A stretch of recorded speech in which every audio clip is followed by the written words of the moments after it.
影片开始，男主角叫埃文，是一个小镇的新闻主播。不久前，他转战政坛，成功竞选上议员。为了更好的工作，他们一家人搬进了一座群山环绕的别墅。入职的前一天晚上，他想起自己在竞选时的承诺，然后郑重地对上帝祷告，希望自己能在从政生涯中做出改变世界的壮举。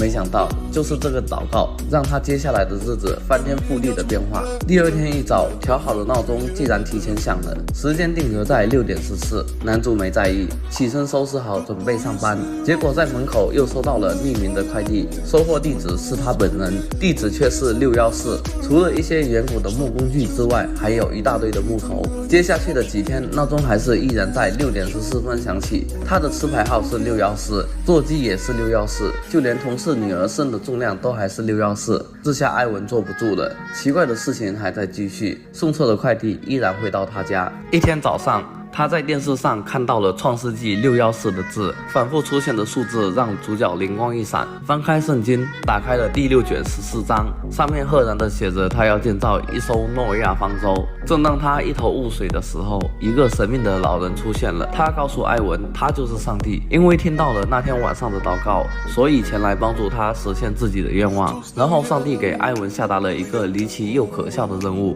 那就是让他造一个诺亚方舟，来阻止将要来临的大洪水。主角当然不相信老人的话，更不相信他是上帝。可紧接发生的事却叫他不由得不信。这天他像往常一样开车去上班，谁知上帝出现了他的车里，他想报警，可是警察也变成了上帝，路人行人都变成了上帝的脸。这下埃文被吓懵了，不过他只是觉得自己的工作压力太大，因此出现了幻觉。而这位是国会中最有权力和威望的议员，他把埃文收入麾下，并邀请他去参加一项重要的会议。此时的他决定不想再打理那些奇怪的事情，但事情并不如他所愿。